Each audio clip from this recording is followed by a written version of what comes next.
we don't just mean this. Cities across America force law-abiding citizens into curfew as rioters and looters burn and smash. Protesters watch their cause undermined by violent hangers-on. But I'm literally looking at my neighbors now going, I'm ready to hang them up, gut them and skin them and chop them up. You know what? I'm ready. My daughters aren't starving to death. I'll eat my neighbors.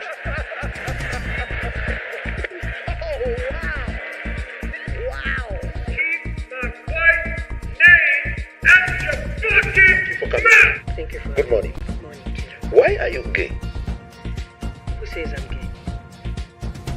You are gay. Written. Glenn Beck will have his own chapter as possibly the greatest synthesizer of big ideas ever to appear on camera. There are dozens of videos and photos of Obama having flies land on him indoors at all times of year, and he'll be next to 100 people and no one has flies on him. Does anyone have a question for Santa Claus?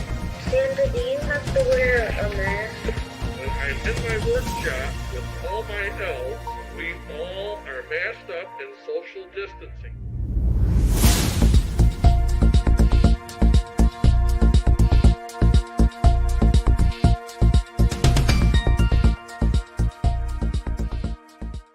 The growing calls across the nation to defund the police. To end policing as we know it. Off the charts violence in New York City. 11 people shot in just 8 hours on This is Sunday. about the police officers who every single day put on that uniform and they run towards danger when we run away from it. Guns up, giddy up, hit last call, failure to stop last call. We are Failure to Stop podcast channel, the #1 channel where first responders come to be informed and entertained. I've always been able to officially say that because we've always been one of the highest ranked first responder channels on the charts, but we just got some global rankings in this morning, homie. Yes, we did. Yes, we did. We are right now ranked number 230th top podcast in the United States, and we are ranked 2000th in globally. So, I mean, dude, that is so cool, and I'm so glad that we see that, guys. Helping first responders break away from the chains of mainstream media. We delivered you guys 5 free shows with 6 different hosts every single week. If you're tuning in for the first time, this is the last call episode. This is where we give you all the other news so that you have something else to talk about over the weekend other than the job at that barbecue. So you're not just telling cop stories all weekend. Tell a few. Not discouraging that. But you got to be a little bit more well-rounded. You got to have something else to talk about, and that's where myself and Deadleg Media come in. Deadleg Media, Josh from Deadleg Media, comes on. He's our producer. But he comes on with the news with us on Last Call because he's so informed and he's so in the know. We're not real journalists, right? We're not real journalists, but we understand that mainstream media and mainstream radio have failed first responders in such an epic way. Again, we have a story out today of the Bowe Bergdahl stuff and what you need to know. Mainstream media refusing to tell the whole story and still has the whole country convinced of a very false narrative behind the Bowe Bergdahl story. And it's a story that needs to be told in its entirety, and then you can have an informed opinion instead of having an opinion based around bad information. And I hope that we can clear some of that up. I'm not going to say that you're going to be a Bowe Bergdahl fan after this. I'm not asking you to be. But I want to give you another perspective. I want to give you the whole perspective so that you can make an informed choice on why. It's like those people who hate Trump or hate Biden, but they don't really know why, right? Like, wow, I hated Obama. Why? What did that man do to you that's so bad? And they have a hard time articulating it. Well, we give you all that information so that you can hate the person and articulate exactly why you hate him. Now, I know Bowe Bergdahl might be a little bit easier because what he appeared to do is something very heinous. Even Trump spoke about it. But we're going to break all that down here shortly. What else do we have in the news today, Josh? You got the roller coaster getting stuck up in Wisconsin. That's right. That thing got stuck upside down, didn't it? Yep, we have the house. Could you imagine? I can't imagine something worse happening to me in life than being stuck upside down at the apex of a roller coaster. Just think with your blood rushing your, like when you're a little kid hanging on the monkey bars, all the blood rushing your head. Think how like there's actual medical danger with that. Like you get people get hurt from it. House Foreign Affairs Committee is looking at the guy that went to North Korea. Obama's chef passed away over the weekend. Drowning accident, it appears. Very not exactly 1-to-1, but the Clintons had a chef drown as well. Is that a normal LeBron- thing for chefs? Are chefs like really into water sports? Is that a theme? Well, the Obama chef specifically, there's videos out there of him training in Olympic pools. He looks like he is an avid swimmer. That's a developing story. Wow. So we're kind of waiting to let more play out on that, because when it was initially brought out, the Obamas were nowhere to be seen. They weren't there at all. And then right after that, they had to go, well, yeah, they were there. They were there at the house. They might not have been there when it happened, what they're saying now, but they're trying to get the 911 tapes. They're trying to figure out how this guy went out on this lake with somebody else apparently, and then was missing. There's a lot more questions than answers with that. Just normal questions and no answers with deaths around presidents and former presidents. Speaking of scary things, LeBron James' son had a cardiac event while practicing the other day. Was rushed to the hospital. I saw that. Yep. Because that's a normal thing now for 18-year-old kids to have heart attacks. Hunter Biden last night, this morning they're going in to ratify and solidify the deal, the sweet deal that he got for his tax stuff. There was some stuff going on last night at the last hour with people calling in and saying they were representing places that they didn't actually represent, to try to have things pulled and have things sealed from the file that have been public for months. The judge finally said, hey, you need to knock this shit off, and you have till 9:00 last night to explain why all this happened, or I'm going to throw the entire deal out. That's going on. And then we had our birthday party for Carly on Monday. There was $63,000 raised on her behalf when she went missing for her 49 hours. GoFundMe has an explicit policy about misrepresenting, and the first thing that they list is breaking the law. They say things like misrepresenting, misleading statements, lying, but they're not giving the money back. They're not giving it up for some reason. But I have an article from earlier this month that somebody else, similar situation where they raised money through GoFundMe under false pretenses. They did give the money back, and then this person looks like they might face charges for it. So it's this flip-flop going back and forth between GoFundMe, whether they're going to do it or not. All that, and right now, there are 3 witnesses that are testifying to the House Oversight Committee about UFOs and aliens as we speak. It's too much going on this week. There's so much news, and I can't believe that I chose Bowe Bergdahl over all that, because I feel like those are all, breaking news points that should be like headliner news.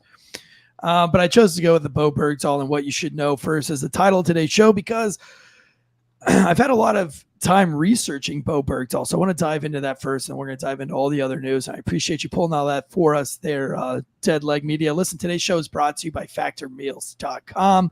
Head over to factormeals.com. Use the promo code Wolfpack50. Start eating like a champ today. And ad read to follow on that. Also, ghostbed.com and mybookie.com. All promo codes, Wolfpack on those. Thank you guys to our sponsors. Let's dive in the whole Bowe Bergdahl thing. What do you know about Bowe Bergdahl, homie? Back in the day, he went missing, and we went to go look for him. We had a couple soldiers, 6 lost their lives that were looking for him. And then Obama eventually traded 5 people from Guantanamo Bay for him. Okay, it's fair enough to know. It's fair enough to know. What if I told you there was a little bit more to that story? I would guess that as we've learned with everything in the recent months, there's always more to the story.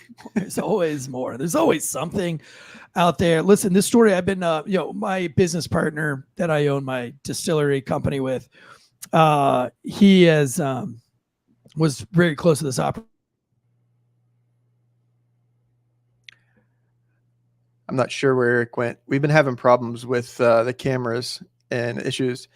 So we'll stay with Bergdahl. So the reason why we bring this up is yesterday, Bergdahl's his court case, his court martial looks like it's going to be thrown out by a federal judge. There's a issue with the judge. He was a part. Oh, now he's back. Maybe. Nope. The judge that had ruled over the case failed to disclose that he applied for an executive branch job as an immigration judge, potentially causing a conflict of interest. I'm not sure what a conflict of interest of being an immigration judge and overseeing a court martial would be. But yeah, that's what's going on with that. he was found guilty. He pled guilty, and he even pled out his case. He pled guilty to, let me scroll in here.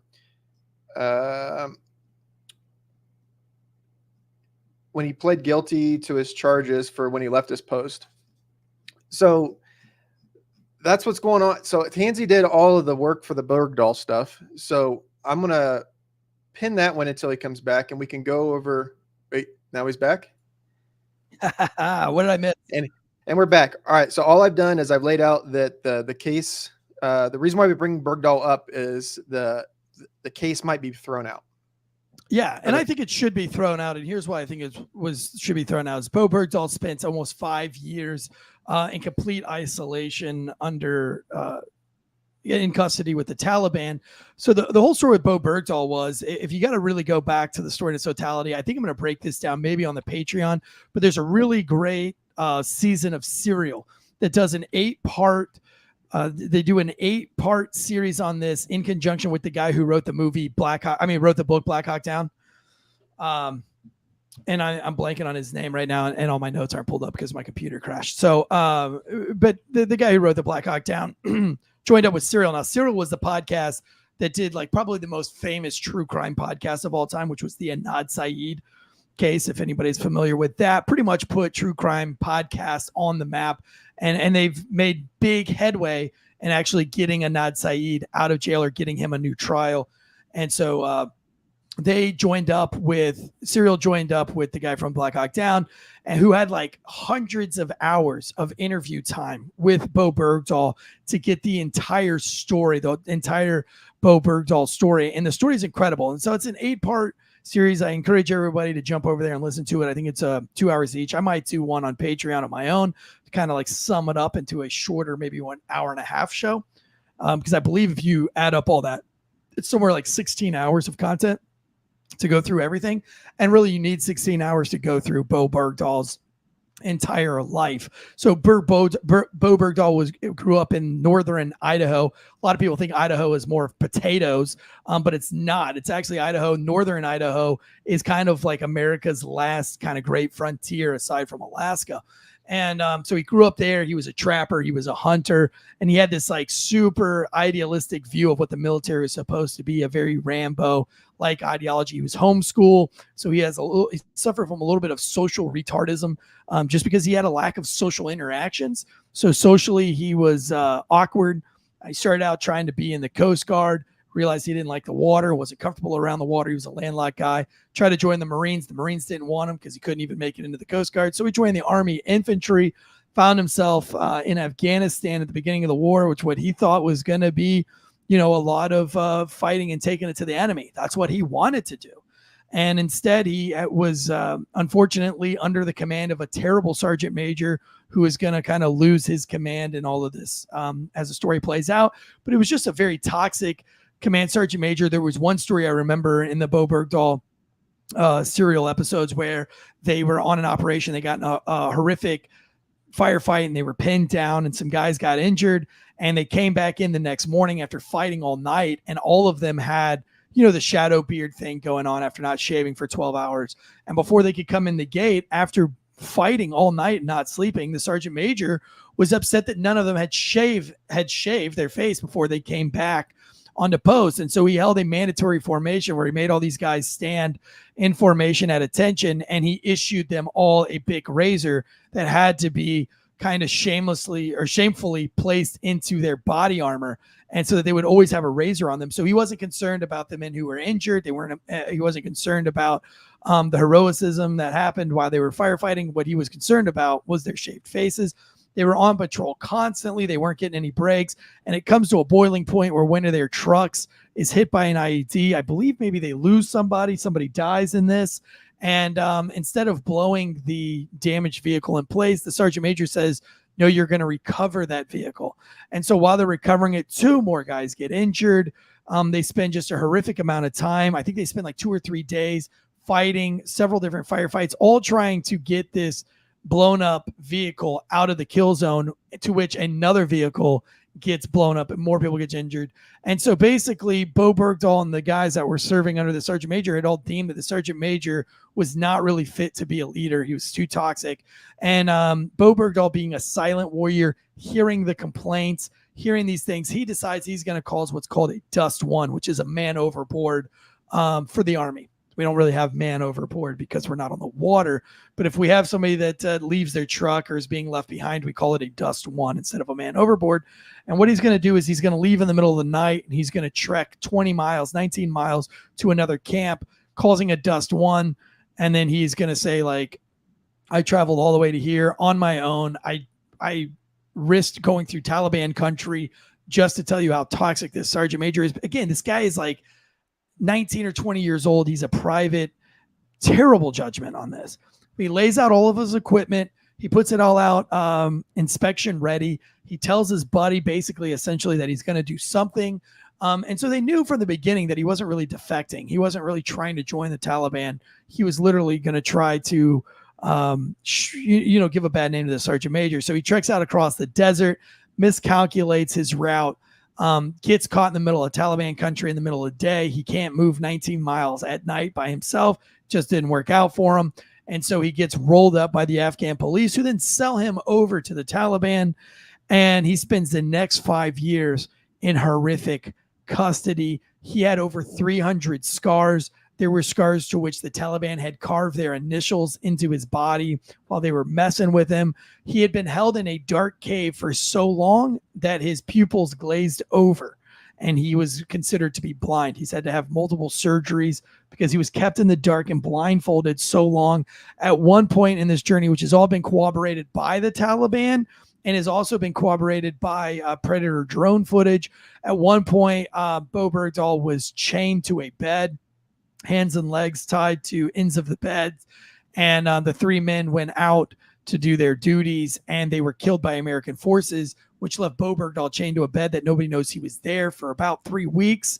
They're not exactly sure how long, but it was long enough that his asshole had kind of sealed up because he had been shitting on himself and the rash had basically closed up his rectum. It had rashed over his ass. He was going septic. He had MRSA, bed sores. An Afghan woman found him and turned him back over to the Taliban, which then emergency lifted him vehicle by vehicle to Pakistan, where he stayed in a hospital for almost 6 months while they tried to bring him. He was in a coma, I think, for like he was in critical condition for like 3 months.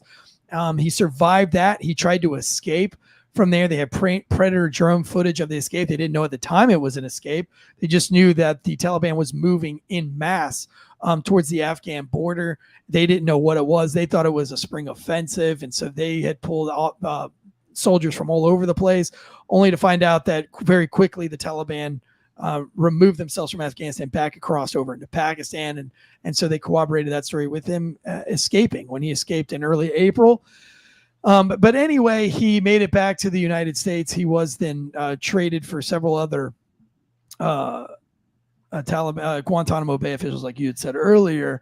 And he got back to the United States. But what happened when he got back, when he was rescued by special operators, and I know some of these operators that were literally on the bird that got off the helicopter, their faces are blurred out on CNN. You can see them. I know those guys personally. And they were their story about when they rescued Bowe Bergdahl is pretty significant.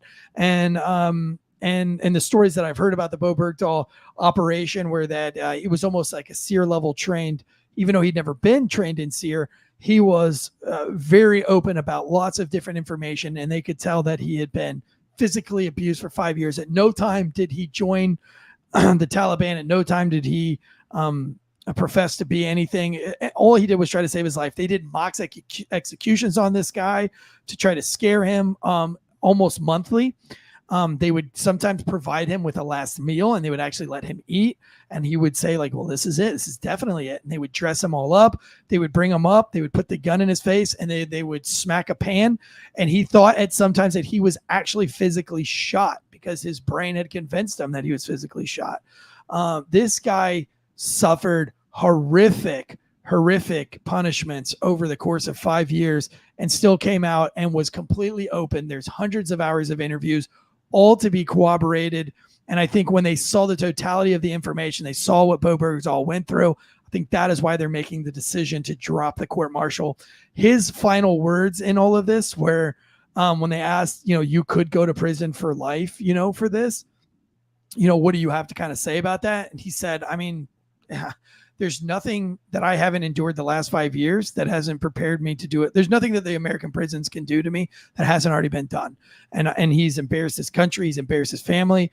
He knows that. The only reason he's not committing suicide is because his mother made him promise that he wouldn't, and that he's already done them so much damage and pain. I think this guy has paid his price. I think justice has been served in the Bowe Bergdahl. I think he was doing things for the right reason, just poor judgment.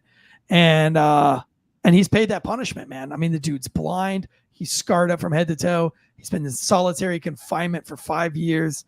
Just absolutely horrific. So I'm not overly hyped up about this. I'm not on the board. I'm not on the wagon of fuck Bowe Bergdahl.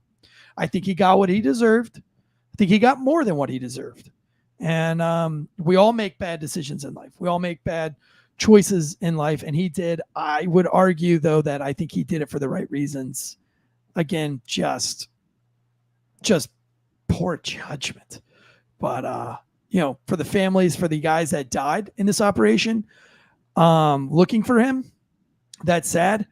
I'm not convinced that all of the men who died looking for Bowe Bergdahl. They actually died using Bowe Bergdahl as a reason to be in an area to fight the Taliban. Just because you say you're looking for Bowe Bergdahl, your command puts that out, doesn't mean you guys were actually physically looking for Bowe Bergdahl. I think some of those operations were used for the purposes of hunting down the Taliban, but just kind of using we're not hunting down senior level Taliban. What we're doing is looking for Bowe Bergdahl, and then they're doing these snatch and grab raids, which I'm fine with. I'm fine with all of that. They should do that, but I'm not convinced that you can kind of try this guy on that they died because of him. I think that they were going to be there regardless, but just a really messed up story. What do you think? What's your thoughts on that? I didn't know half of what you presented because, like you were saying, the media didn't present any of that. They presented their case out. Like you said, when he had bad decisions. There was when I was in Iraq in 03 and 04, and we came off a mission, and we were out of the wire for a hot minute, and we came back, and again, same thing. We hadn't shaved in a couple days. We looked like shit. We hadn't had a hot meal in quite a hot minute. Like, we were on mission. We were doing stuff. So we came back, and we were I think we were at Baghdad or Bayop at the airport.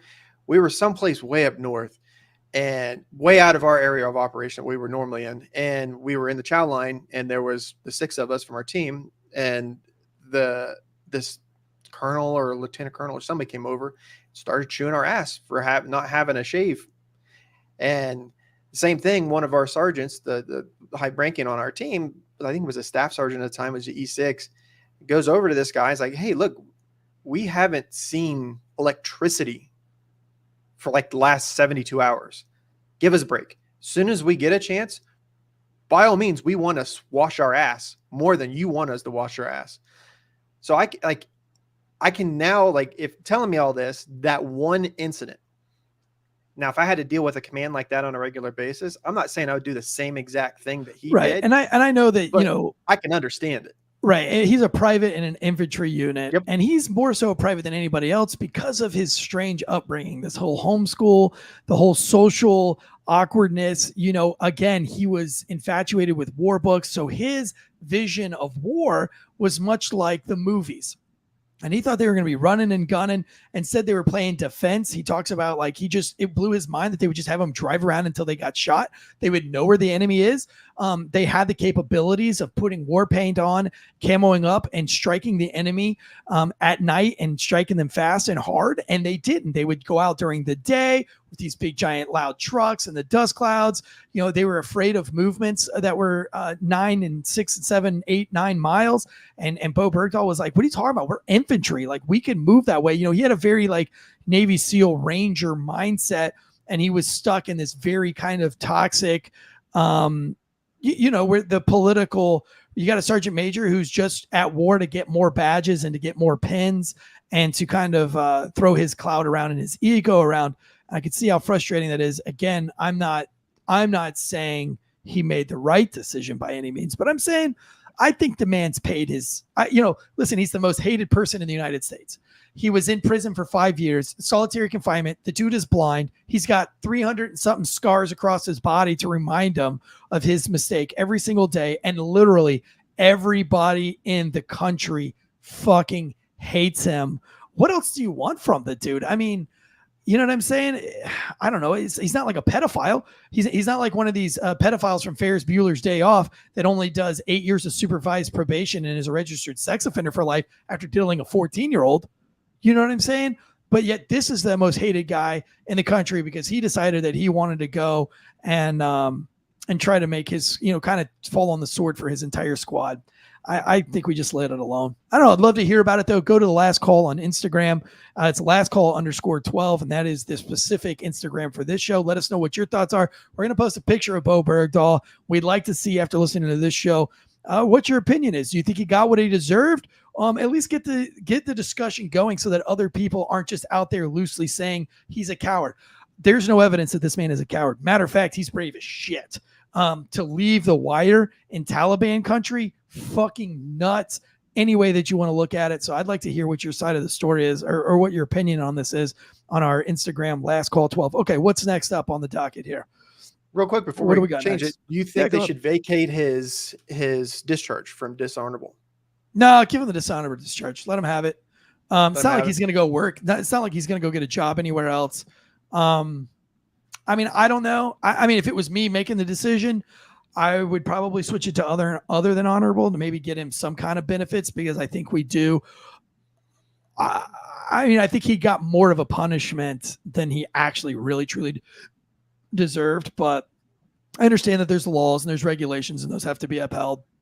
So I wouldn't fight the dishonorable discharge, but I would fight the court martial. I would fight going to prison. Of course, I would definitely fight him being executed and all these things.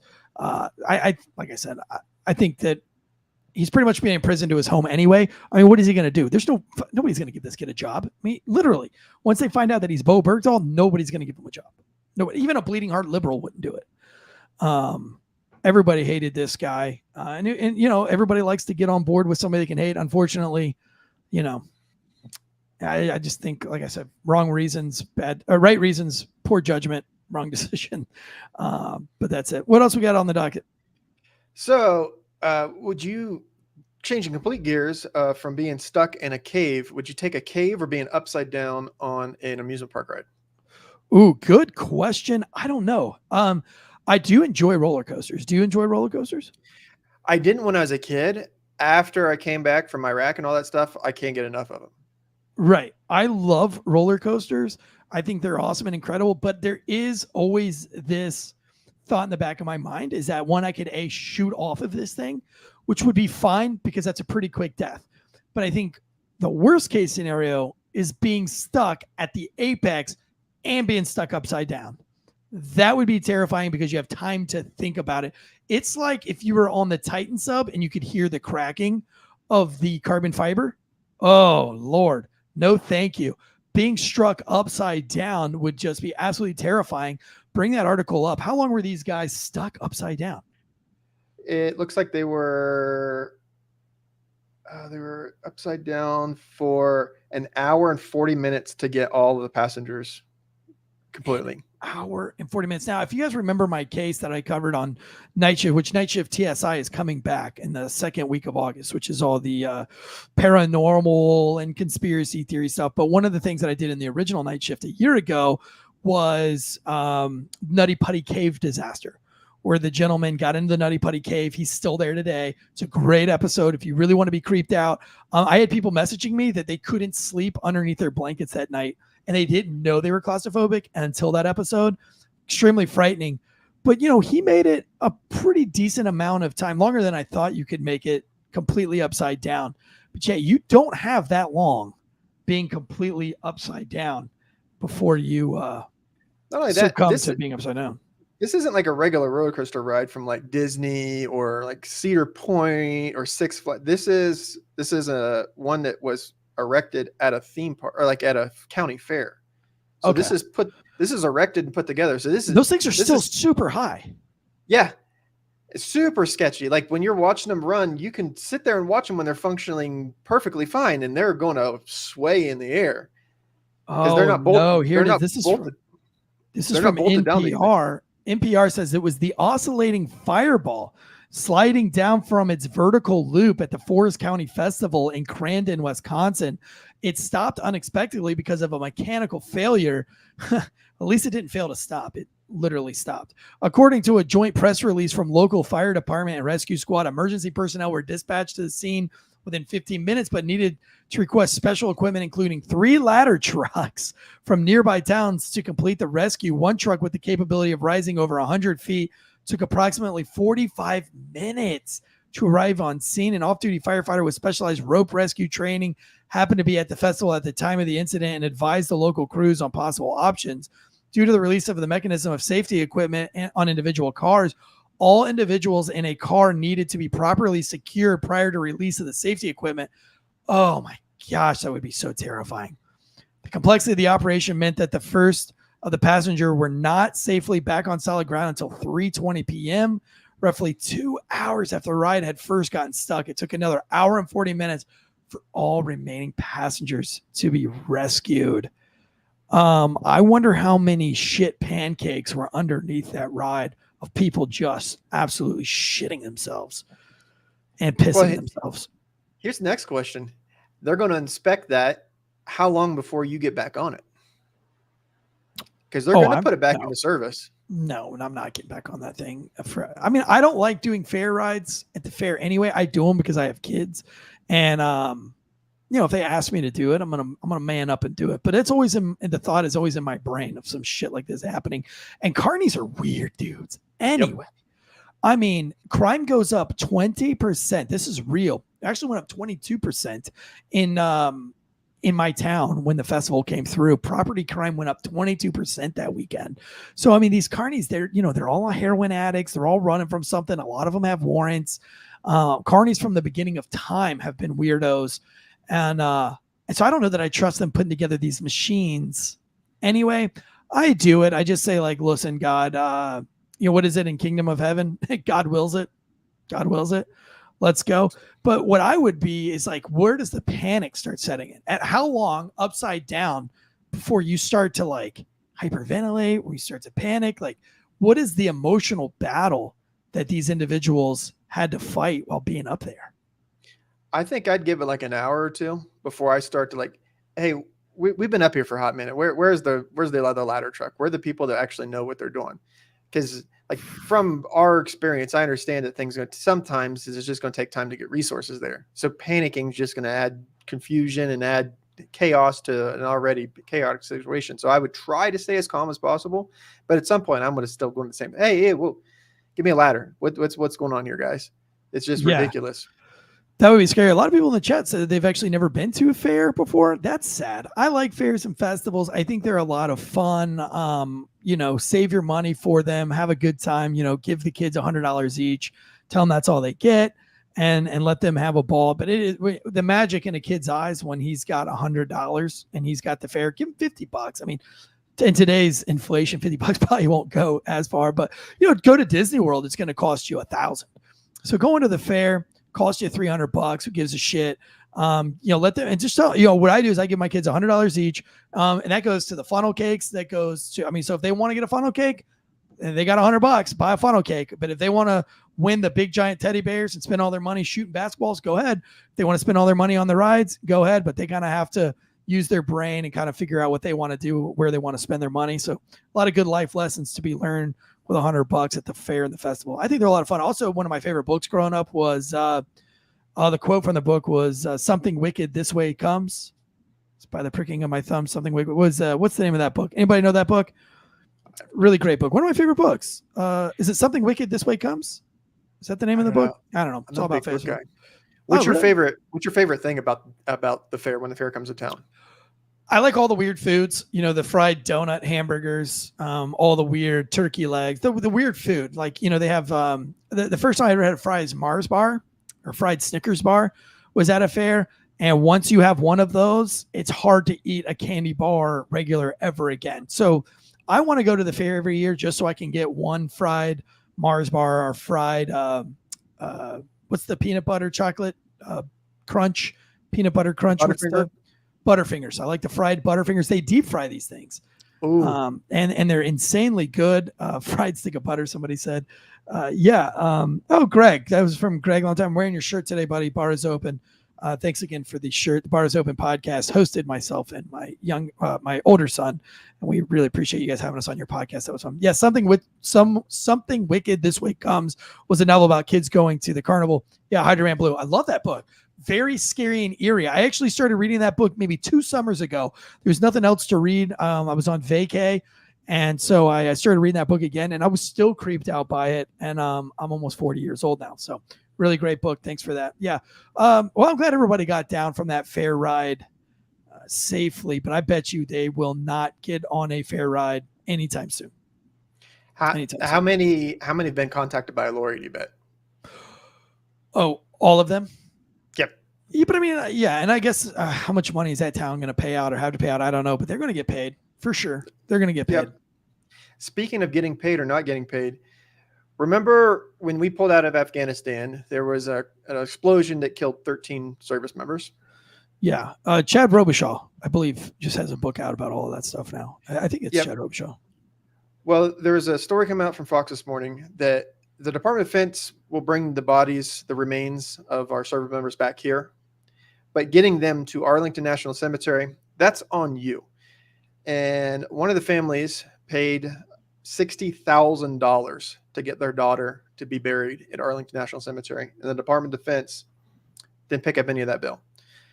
Wow. I mean, listen, if one of my children dies in an event like that, I mean, literally anybody dying in combat, right? I'm going to want them to be buried at Arlington for sure. But $60,000, you think the DOD would pick that up dying during a military operation, KIA?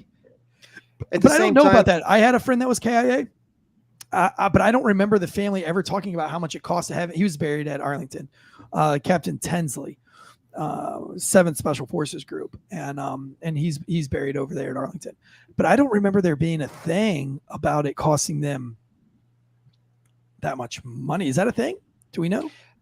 Yeah, I mean, when you're moving remains on an aircraft, there's extra procedures and there's additional, because it's additional stuff that has to happen. I'm going to assume there's additional cost that is associated with that normally the airlines might waive or eat a little bit of that cost, but at some point there is an associated cost with all of this.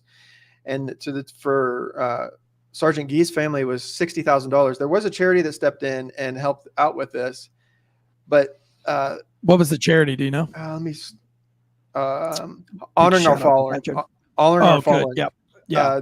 A nonprofit dedicating assistant families of fallen American service members stepped up to help the family move Sergeant Gee via a private jet back to Virginia to be laid to rest.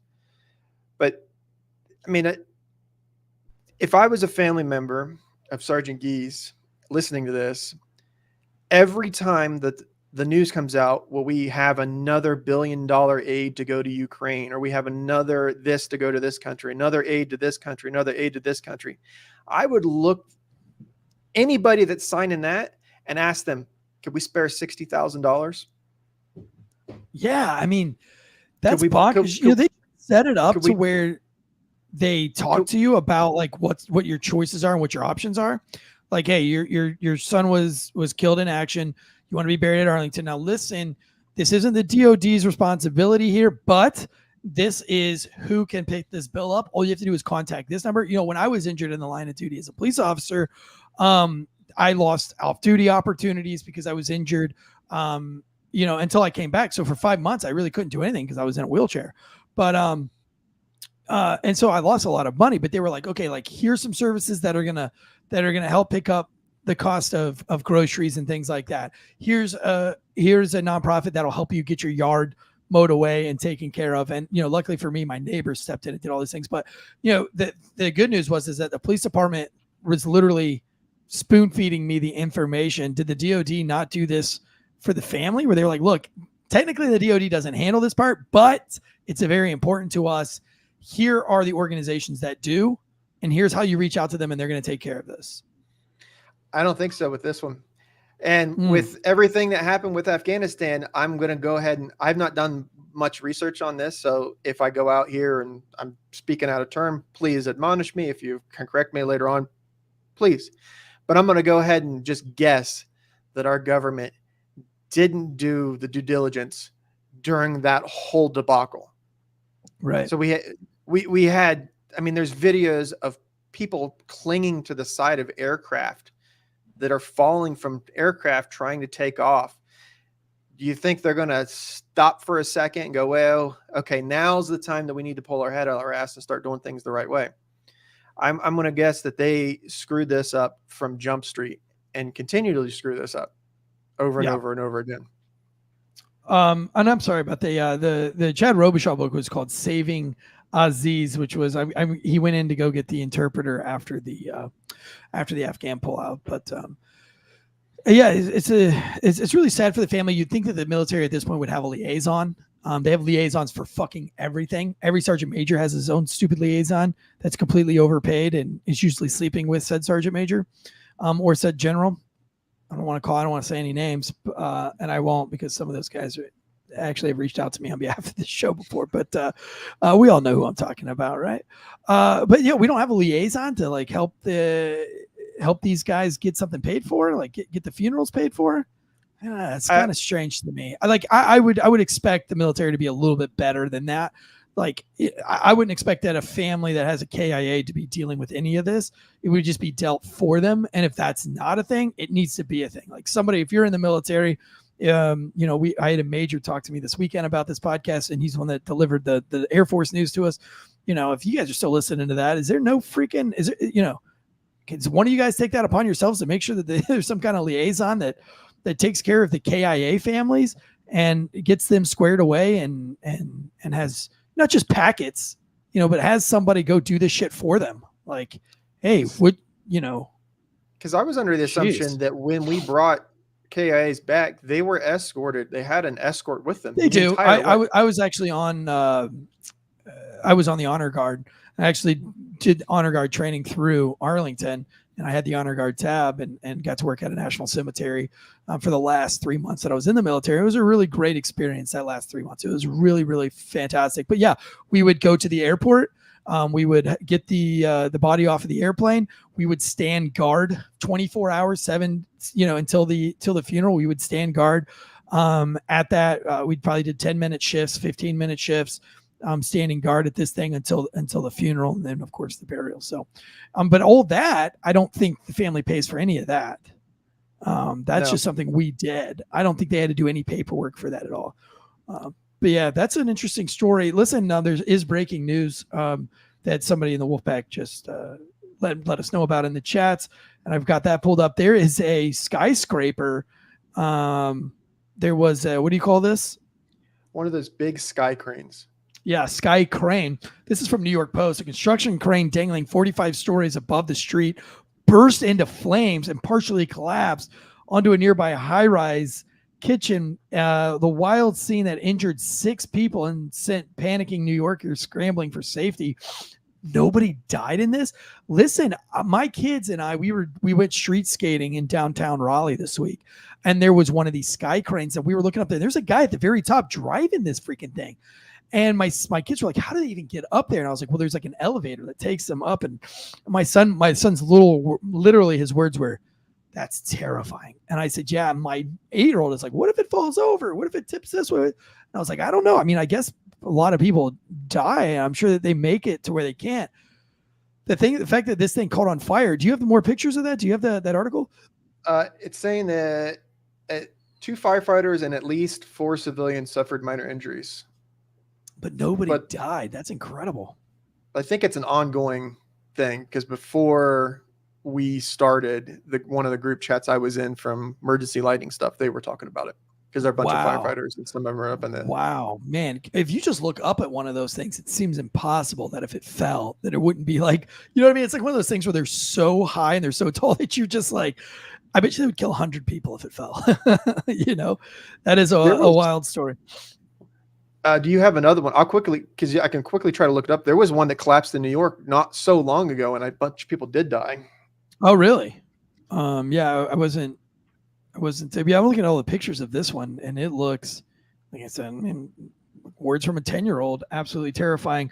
Into more fun news really quick. I've got an article just to lighten it up here. Gives you something else to talk about this weekend other than Dead Baby. A singer divorces devilishly handsome ghost, the ghost of a Victorian soldier, after being married to the dead soldier for a year. Oh man, this is why I'm starting the show Night Shift TSI starting the first week of August. It's stories like this, man. I love this. Brockaradre Brocarde, I don't know the word. I don't know how to say that. A songwriter and performer from Oxfordshire has said that the spirit became increasingly possessive after their wedding and switched between a warm and intense to being very threatening. Man, this lady looks like she would be married to a ghost, but it also looks like a woman I would be absolutely into. She looks like, I mean, this is why I married the wife that I have now, because my wife looks like she would be down for some of this stuff. She's a good looking lady. I like her. You attracted to women like this? That whole Betty Page, that whole Betty Page, the Banes, the white face, the red lipstick. I'm into it, dude. Sadly, don't keep shaming. I'd be fun, but then you got to get rid of me. Right. Don't want to marry it. Definitely not the marrying type. That's definitely the bipolar nurse that every cop wants to hook up with. The songwriter and performer, who goes only by the name Brockaradre, if I'm saying that right, said she first met the devilishly handsome Eduardo when he burst into her bedroom one dark and stormy night. This is my fantasy. Switch dude from chick. If a hot chick, devilishly hot ghost woman bursts into my bed chambers, are you kidding me? It's not cheating either. It's not cheating if it's a ghost. The 40-year-old from Oxfordshire said that long-haired Eduardo, of course he had long hair, immediately announced his love for her and later began confiding in her. Yes, tell me more. Their spirited love affair hit the headlines when Brockarad announced they were to marry in a chapel on Halloween in Oh, that's romantic. Halloween, very fitting. Good for her. Brockaradre posted a video of the ceremony on Instagram where she was seen wearing all black with an empty space where invisible Eduardo was said to have been standing. That would be a hard one to convince my mom that she's the right one for me. Mom, she's the right one for me. You can't see her. I promise you she's hot. Promise you she's good looking. And she would be one of those ladies that I could take home for mom. She's dressed really conservatively tonight. She looks great. However, shortly after they married, Brockarade said that she was angry that her husband got too drunk on their honeymoon. At least he's a cheap drunk, right? This article is coming from sky.com, by the way. I hope he was that would be a cheaper honeymoon where your ghost husband becomes a mean drunk in Barry Island Wells. I got to go on. What does this say? Brockaradre. Am I saying this right? Brocarde. Brocarde added that Eduardo would become increasingly possessive and would switch between being warm and intense to threatening. She said that after our initial meeting, Eduardo slowly revealed more about himself to me. I saw his image as a Victorian soldier. He was always in his uniform, even on our wedding day. His face is devilishly handsome, shoulder length, unruly hair. He looks lived and well-worn, troubled. Almost there's a pain attached to his being. The songwriter, poet, and performer also said that she was tired of Eduardo's unsettling fascination with Marilyn Monroe. This woman has a bad ass imagination. She claims that the soldier's crush on the late iconic Hollywood actress began on their wedding day when he spotted the spirit of Monroe in the. Oh, so this dude's running game. He's got game in the forelife and the afterlife.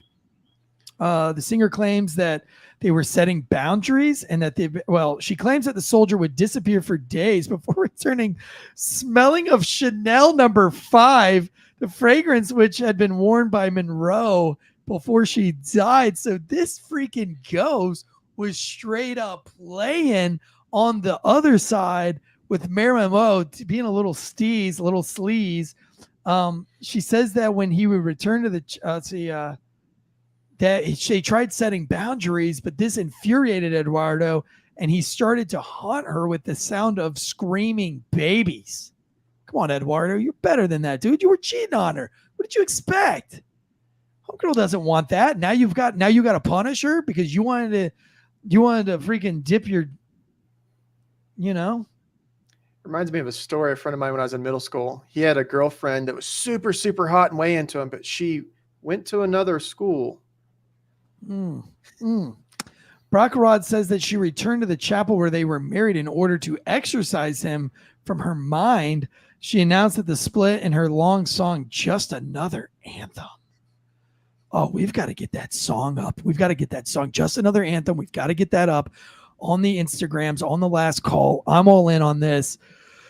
She needs to write a romance novel, an erotic novel, because this is my fantasy. Cupcakes and Cameo says, I want some of what that woman is on, right? Cupcakes and Cameos, let me know in the chats right now if Eduardo, this ghostly soldier from the past, if he was to kick your doors in, are you open up your legs for the man who just busted in your doors? Let us know. I'm curious to know. Greg LaMontagne says, haters are going to hate and players are going to play. You're absolutely right. So we were just talking about the plane or the cranes collapsing. This is from 2016. A crane collapsed in Manhattan and killed somebody. I don't want the ghost. I don't want the ghost of a crane operator busting in my doors. Maybe the ghost of a Hooters waitress. Sure, why not? Is it cheating if it's a ghost? If you're married in real life and a ghost comes sliding up into those DMs, is that cheating? Let us know in the chats. Let us know on the Instagram. We've got a couple more stories to get through here. We got a little bit more time left to bust them through. Actually, we don't even have a time limit. We do whatever we want. It's our show. From one scary story to another scary story, LeBron James' son had a cardiac arrest. Yes. Yep. He experienced a cardiac event during practice, and with 911 call, he was put out that he was unconscious. They rushed him to the ICU or to the emergency room. They took him to the ICU, and they put out a statement that he was in stable condition. That's all they said. Wow. I mean, why is it so bad for me to want to ask? Yep. How many boosters this dude got? Now, listen, I don't want to make it political or anything, but I mean, it matters, guys. It matters. If it appears, if the perception is that people are dropping like flies and that the perception is that it might be from a COVID vaccine, somebody should get up on the podium, or Fauci the ouchie. Someone should scientifically break this down so that there isn't some kind of wazoo conspiracy theory or conspiracy fact going around. But come on, man. Aunt Bunny's Farm says coinciditis. I don't know. I'm kind of on the same page there. I think we kind of owed an explanation. That's a lot of top athletes dropping from these heart failures. What does this say? Trojans is ranked 20th on ESPN's top 100 recruits. Well, this is in the same article. The USC hospital that treated his son is really good at this because earlier last year they treated another incoming freshman for several days for the same thing, cardiac arrest. Jeez. I just think, I don't know. I mean, like I said, I'm not like a real journalist, but giving you guys something else to talk about other than the job. I mean, is this something that we're talking about at the barbecue? Are we even allowed to talk about this coinciditis, as Bunny calls it? I mean, if we are, I'm all in for it. But yeah, I mean, the question has to be answered at some point. Is this the effects of the booster shots? And if it's not, tell us why it's not. Prove it to us. Don't just call us conspiracy theorists. Don't just make fun of us and shame us. Educate us. Show us show us the studies that shows that this thing isn't causing young males and females to be dropping from myocarditis or whatever. They're saying it's rare, but it seems like it's not so rare. Show me the stats in the past of how many of these people are dropping. Then now show it to me. Show us. Do some real journalism. Do some real fact checking. Put that out on the media. I think the world deserves to hear about it. But no, seriously, like thoughts and prayers. It's THOUGHTS and prayers for the LeBron family. Listen, I don't have to agree with all of the shit that LeBron says or does or care about. But the reason why I didn't even wear my LeBron Never Heard of Her shirt was, I mean, come on, guys, a little bit of respect. A little bit of respect. It's a son, and it's super sad. Even politics aside, if that was your son, Yeah, I would say regardless just of give us politics. give it a break. Just That's what I would say. Give them a little bit of space. Let them figure it out. But the rest of the country at the same time is going, the number one athlete on the globe. Go ahead and say it. He is one of the, if not the arguably most popular athlete on the face of this planet that we know of right now. And his son just had a heart attack at 18 years old. Yeah. Bonkers, dude. Bonkers. Switching back over, this is a New York Post article, a little follow up on the Korean dude, the defector, the Bowe Bergdahl of Korea. Now, I don't think this guy had good intentions. Bowe Bergdahl, I think he had good intentions, poor judgment. This guy kind of doesn't seem to have had that. We covered it a little bit last week, but the head of the House of Foreign Affairs Committee said Sunday that he fears North Korea will try to exact a price over the suspected U.S. Army defector Travis King, and I'm sure that he's not being treated very well at this point. I think it was a serious mistake on his part, and I hope we can get him back. Listen, you guys are all in on this Titan sub and what they're going through. I'm all in on what Mr. King is going through, because North Korea is no joke, and they have done some really, really fucked up things to some folks. And I think this dude's probably catching the brunt of that. I think he was running from his problems. I agree. I think he was as well. The North Koreans may now try to capitalize on the apparent defection. We see this with Russia, China, and Iran. When they take an American, particularly a soldier, captive, they exact a price for that. And that's what I worry about. This is coming from a congressman here, obviously. King crossed the demilitarized zone last Tuesday. Now, listen, he made a bad decision, and he's paying the consequences. Are they going to bail him out like they bailed homegirl? Brittany Griner. Griner. I don't know. I mean, do we do this again? Or does, I don't know. Does he, he checks a couple of blocks there. Well, I mean, we don't have the Lord of War to give up to North Korea. So we have to find something pretty juicy, I guess, because that's what the going rate is. Oh, I don't know that North Korea is all that picky. I mean, they've got to be pretty desperate at this point. I'd be curious to see how the Biden administration deals with this. Coming off of the heels of bailing out Brittany Griner for doing something really dumb. Do they bail this guy out for doing something equally dumb? Or, was he not gay enough? Because here's a question I'll propose. As an I hate American, to say it like that, but as an American, as a veteran to another veteran, we represented our country, the good, bad, and ugly, to the world. So when someone from our family, or from our representation from our United States of America, does something stupid overseas, but someone from your family does something stupid, you're like, hey, dumbness, you shouldn't have done that. But come over here. We're going to put you in you're going to get grounded for a little bit. We're going to take away your Xbox, but you're still part of the family.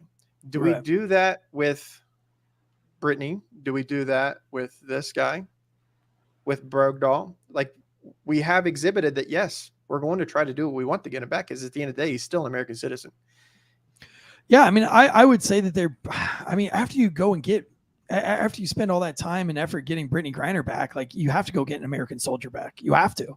And so, like, what cards do they play with the North Koreans? I'd love to know what you think about that. That'll also be posted up on our Instagram.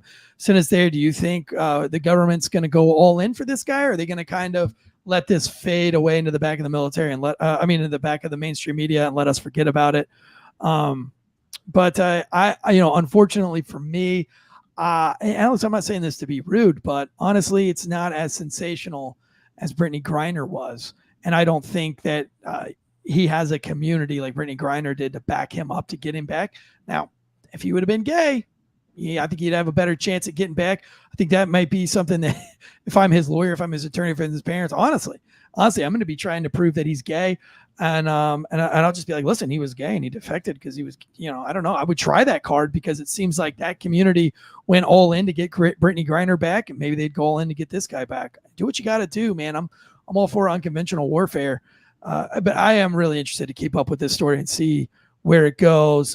We got just a couple more, then we'll just breeze through these stories really quick. Now, I'm so sorry that my computer crashed right at the beginning of this thing, and now I'm having to go off my phone. But we got the death of the chef. Let's go into that really quick. What do we know about this chef that died from, again, Guys, if you're tuning in for the first time, we're not journalists. We're just giving you something to talk about this weekend at the barbecue other than dead babies and domestic violence. So this is what everybody's talking about. You don't want to listen to mainstream media? Great. This is what people are going to be talking about.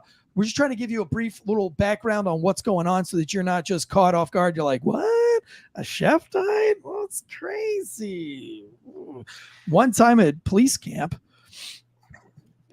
Well, speaking of coinciditis, so he went paddleboarding. It's our new favorite word for the day, coinciditis. And something happened, and he went below the water, and they sent divers down. This guy a swimmer? Was this guy a swimmer?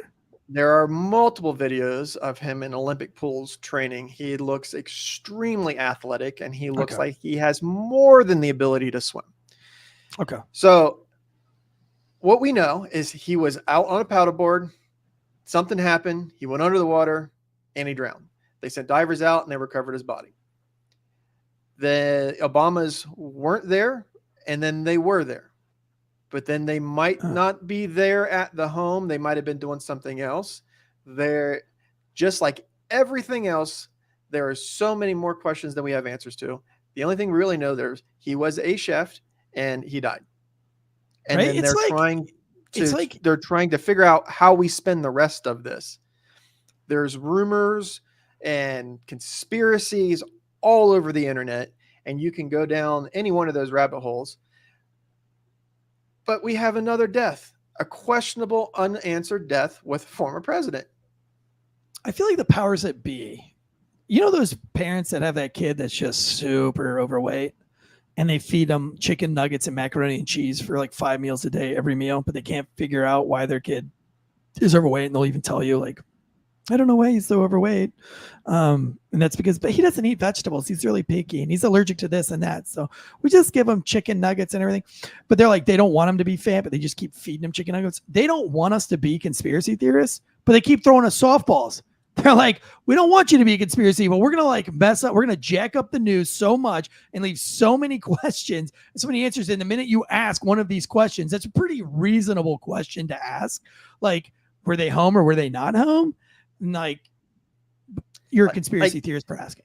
Like, here's what people don't like fully grasp and understand. Like, if a death happens in a trailer park, no one gives a shit. If some crack cocaine is found in a trailer park, no one gives a shit. But a death happened with a former president around, possibly. Crack cocaine was found in the goddamn White House. We're finding things around the most important person on the face of the earth, former most important person on the face of the earth. These people are still all working together, and there's all these mysterious deaths around them. They're not asking, they're just asking for us to just spin whatever we want to go. It's. Yeah, and Bonnie's Farm says we are living in a Bond movie, but James Bond is tied up somewhere. Couldn't be more perfect, actually. Yes, you're right. Absolutely correct. It does feel like we're in a Bond movie, and all of the bad guys even kind of fit those characters. Like Lori Lightfoot, like she just looks like something like the nefarious bad character out of a Bond movie. Right? Nancy Pelosi, like, doesn't like it. Chuck Schumer, like, here's another one of my favorite ones that just looks like Gavin Newsom. Doesn't he just look like a bad guy? Or what's the dude in Canada that we talk about all the time? Trudeau. Dude just looks like he's something out of a Spider-Man movie. They all look like the bad guys. Yep. They look like the bad guys out of the Hunger Games with the great big suits and the great big hair. It's crazy. Some people are making fun of me in the chats for the whole coinciditis thing. Coinciditis. I can't even say people's names right. You think I'm going to be able to say a word like coinciditis? Get out of here. You're crazy. Just doing that. I'm a C student at best. That's why I was a first responder for so long. Is that even a real word, or did we just make that up on the spot? Again, I don't even know. I'm a C student at best. I wouldn't be able to tell you if it was or not. All right, man. Well, I think we covered a lot of news today. I think we ran the whole gambit. I don't really have that much. We actually hit every freaking story on the list today. That's the first. We never get through all of them. GoFundMe a little bit, but the one thing that's going on right this second while we're recording this, well, we're live, but we're recording it. So if you're listening to this back later on, right now, 3 witnesses, whistleblowers, are testifying to the House Oversight Committee about UFOs. Oh, that is so awesome. And I was listening to it right before we went live. Things that came out of that, for sure, 100%. The question was asked, do we have possession of extraterrestrial craft or being, things out of this world? One word answer: yes. Oh, like the stuff that was put out under oath in testimony today so far, and it's still going on, is incredible. Oh man, we're gonna have to go. We'll have to do some more. So again, I'm so excited that Night Shift Top Secret Information is coming out the first week of August. Our first episode is Project Stargate, and then the Patreon already locked down for the follow-up to the free Night Shift TSI. I've already got a sleight of hand magician that worked with the government with sleight of hand magician stuff. We've got a hold of a psychic. I don't know. Am I allowed to call them psychics? She called herself something else. I'm going to call her a psychic because I'm uneducated at this point.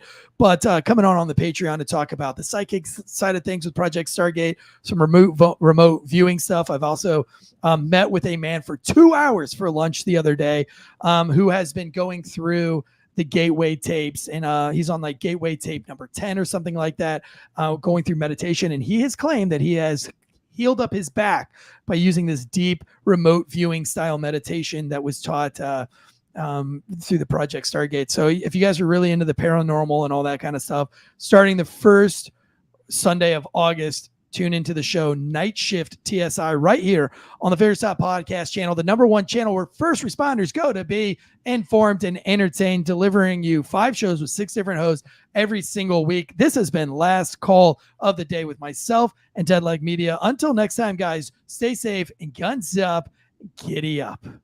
Mm.